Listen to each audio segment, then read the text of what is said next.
Welcome to another episode of Last Week's Comics. Today I've got another small stack here, but I've also got some side conversation stuff. So, there were two series that both ended this week. Once Upon a Time at the End of the World and Pine and Merrimac. Both are great. I barely want to talk about either one because, as I often said, rather you just read it on your own. But, Once Upon a Time at the End of the World, it's gross, it's disgusting, it's beautiful, it's touching and heartfelt, and I mean that in every regard. The art, it's got all three art teams. The writing, it's phenomenal. It's fantastic. I hope you buy this. I hope you buy the 3 trades, or what I assume is going to be an eventual hardcover. It's really good. It's a post-apocalyptic love story. And it's phenomenal, and it's so well written that I'm thinking about getting freaking Namor that's coming up in a couple of months. Where did it go? Jason Aaron's Namor. And Namor's not a guy that I care about. The best Namor is when he's being shut down by Sue Storm or when he's given shit to the X-Men. Other than that, I don't really care about Namor, but Jason Aaron's writing is so good. It's got me contemplating picking up Namor. I don't know what this world is coming to. Anyway, yes, this is... It's really good. It's really good. Hope you read it. Hope you give it a shot. Holy cow. It's the perfect ending. It's great. So, as I said, Pine and Merrimac is also ending this week. However, there's a question mark. Let me skip to this real quick. The end, question mark. Which is ideal, I'm going to say. Because this... One, it's not really an ending. But two, I've been saying, I think, since the first issue, I wish this were more than just a miniseries. I wish it were... These characters would continue, that story would continue, and the story is continuing because it doesn't actually end. I'm not going to go into the how and the why of that because there's a bunch of spoilers.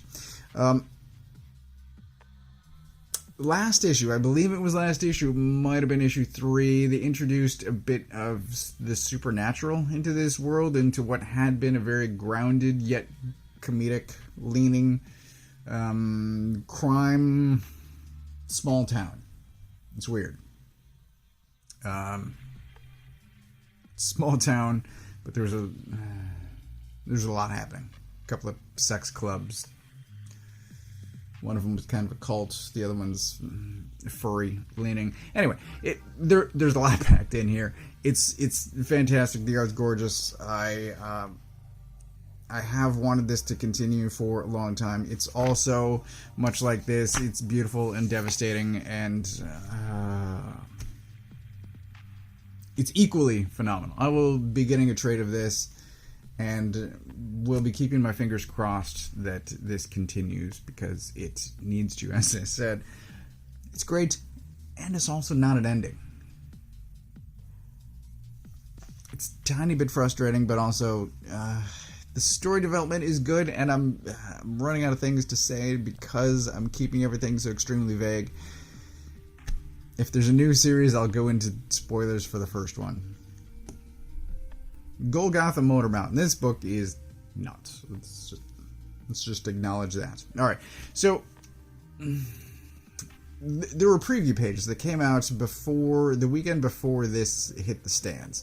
And I looked at them, because usually I read the preview pages, I kind of get a jump on it, and I'm like, holy shit, look at all those words. And I'm like, well, I guess I'm not going to read the preview pages, because I don't have time to look at all this. So many words. It is well written. It's just, it smacks it with a wall of text. And it's all this, the black narration is the stuff that's like history. It's not really story related, it's story adjacent, it's story tangential, but it's not really, you know, what's actually happening in the book. It's, this is about artifacts from Iraq and British military that shot a bunch of people, and it's pretty crazy. Anyway, it's not about drugs in small town America, and I want to get to this because look at that thing. Holy shit. That's basically an alien hybrid hot rod. It's he says it's living. I don't know. It's nuts. It's right there on the cover too. Absolute insanity. There's one issue to go. I'm gonna get it, but I don't really know what my feelings towards this are. It's great to see Robbie Rodriguez on art again, but also a tiny bit confusing because there's a couple of moments. I mean, this is okay. Something is attacking a house. While this attack is happening, there's moments where I'm like, I have no idea what I'm looking at. I mean, I assume that, like, he fell, but then, like, what is this? I don't know. So, once this concludes, I'll determine how I felt about the overall series. So, in 1 month, I'll let you know. Until then, it's nice to look at and informative on history. Strange, obscure history. Torpedo. And two things about Torpedo. One, I got to this point in my read pile and I said, what sex crimes are they going to commit this issue? And holy shit, I was not wrong. Also, I was looking at the previews. I don't have it available. I think it's on the other side of the desk. But I was looking forward, and I think it's solicited up through issue 6 by this point, and Riso's only up through issue 4. So, Leandro Fernandez, I believe, is taken over at issues 5 and 6, and I don't know how long the series goes on after that. But this, I assume, is going to wrap up next issue. Just miscellaneous. These two guys are just absolute idiots and bastards, one more than the other. Holy shit. Just, it's very well written. Riso's on art. It's banging on all cylinders. It's just, what's your tolerance for idiots and assholes? Alright. It's great. It's largely enjoyable. Depending on your tolerances. And I flipped through it briefly. I don't really want to flip through it because there will be more sex stuff. Anyway. It's Riso on art. Yes, it looks gorgeous. Dawnrunner issue 3. I feel like I don't want to take credit for this. I don't think anyone actually listened to me specifically, but I feel like somebody had the same criticism I did about not fully being able to tell what's happening, specifically in the fight scenes, the mech vs. monster stuff, and here we have another one, but it's much more clear. There's a clear contrast between foreground and background. Art, coloring, everything is far more clear than it was a couple of issues ago, and I can actually see what's happening now. So congrats to the art team. I don't know if you actually received a note from somebody about, hey, I don't know what's happening in this fight, but there's definitely been a change, and it's for the better because now these fight scenes have some clarity. Anyway. There is definite weirdness, and it's still on that Pacific Rim 1 track of, look, there's a portal, and there's stuff coming through, and humanity built a wall and built mechs, and now the mechs fight the monsters, and clear escalation, and now something bigger and badder is coming through, and it's still fun. It still feels a bit like I've traveled down this path before, but there's enough going on with the characters, and I care about the characters, which I didn't so much in Pacific Rim. Especially the time slipping stuff with this guy and with her, and there's no weird face slipping stuff. This kind of face slipping stuff. That's a good mystery. I'm enjoying that. There's a corporate aspect too, and I was going to make another comparison, and now I forgot what it was. But it's great, and in 2 issues, they've made the art better to the point where the fight scenes between the mechs and the monsters, you can actually tell what's happening now, and it's not all just like the same color and speed lines. So, good job on that. Grommets, issue 1. This is Remender and Hussein and I guess Parson on art, but this is the new Remender, and it's phenomenal. It's absolute perfection. It puts me right in the time period from page 1. Just look at the cars, the music, the way everyone talks in this.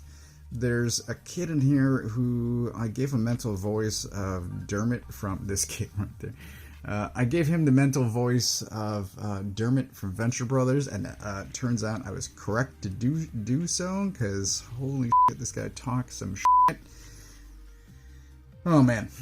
But it's skateboarding, it's junior high in the 80s, and Remender's slightly older than I am, so I was not in junior high in 1984, but I feel like I was there, and it's in much the same way that Deadly Class immediately puts you in that time period as well.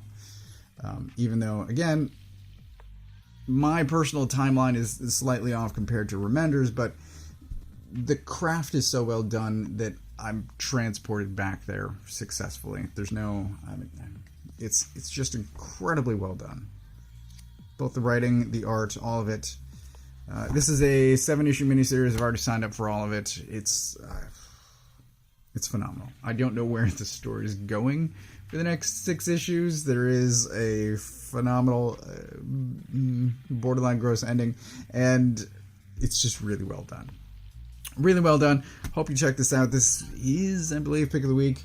But I've also got Welcome Back, Frank, because I read the Get Fury issue 1. Issue 2 is out tomorrow for you. I'm still a few days away.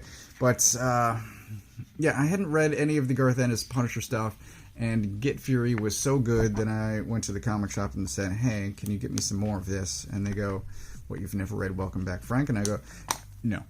And also, I had recently read, you've possibly already seen a video for this, I recently reread the Danny Warren Johnson Wonder Woman Dead Earth story, and afterward I'm like, why don't I own his Beta Ray Bill, because that's also great. So I grabbed this as well. I'll be rating these. This is new to me, so I'll do a video on this at some point. I think I have some Sakamoto Days. There's supposed to be a new Sakamoto Days, I think, volume 12 out next week.